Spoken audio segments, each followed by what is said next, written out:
from The Real News. The website's realnewsradio.com. We are joined with veteran journalist Jim Tucker, author of Bilderberg Diaries. Mr. Tucker, how you doing today, sir? Well, every day is a good day for us kids. Yes, sir. I agree with you on that. Well, we want to get right to it. We met you last year at Bilderberg meeting, Chantilly, Virginia. It was a pleasure to not just meet you, but get to go out with you to the hotel to protest. And we just want to start with what did you see come out of this year's Bilderberg meeting? What information did you get? What do you see happening in the near future from this meeting? What's going to happen is a big push to exploit the global economic meltdown in order to create a type of Treasury Department under the United Nations. And the second, and they're trying to exploit the alleged swine flu pandemic, they call it, and global warming in order to evolve the World Health Organization into the United Nations Department of Health, which of course involves surrendering great gobs of national sovereignty. And another thing patriots ought to be prepared for and be writing to their senators about right now, even the congressmen too, so they can bring some pressure. President Obama, whom Bilderberg owns, has been instructed, if he will follow those instructions entirely, to start whispering to the left-wing senators that they can vote to ratify the International Criminal Court Treaty. Now, the history of that, when he was president, Bill Clinton himself of Bilderberg signed off on the International Criminal Court.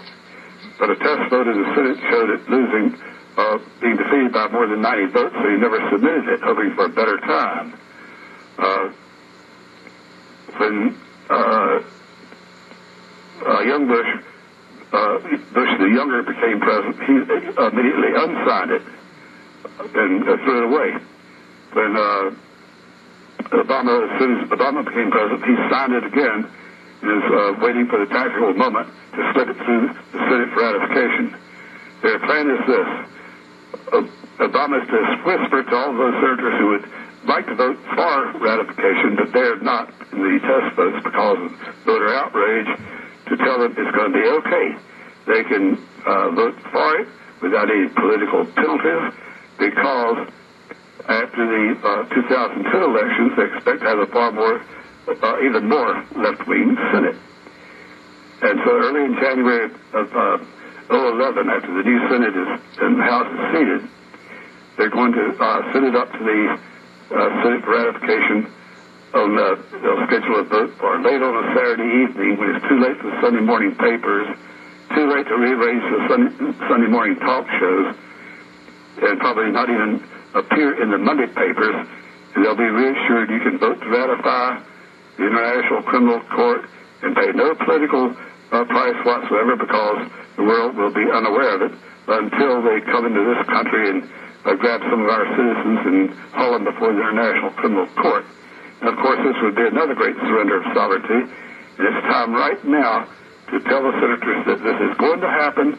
And if you vote for ratification, I'll vote against you in the next election and spill beer on your chest if I'm in a bar. Oh, that was a complete sentence. Hello, Mr.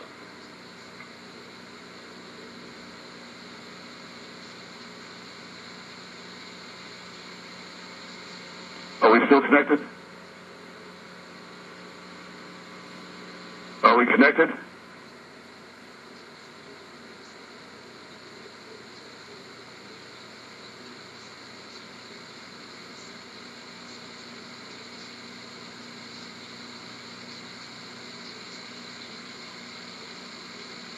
Do you think John Kerry was there, and who else would you speculate may have been there that was not on that official release?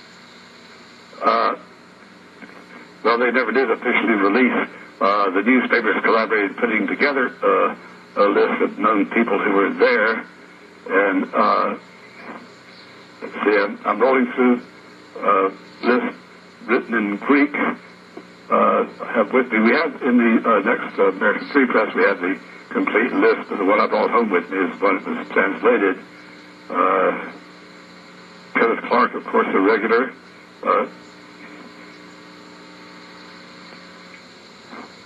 There's so many of them. It was, I'm scandalous even as we speak. Look, Timothy Gett, of course, the U.S. Treasury Secretary was there, and he also supported the call for a World Treasury Department. Donald Graham of the Washington Post. Of course, the Washington Post has attended since 1954, when the late Bill Graham was publisher. He attended. He dies. His wife attends. She dies. Now her little boy, Donald Graham, attends, along with Jimmy Lee Hoagland, their associate editor. And, of course, they keep their promise of reporting nothing whatsoever. Richard Holbrooke, now special envoy to Afghanistan and Pakistan. Vernon Jordan, their national lawyer and longtime regular.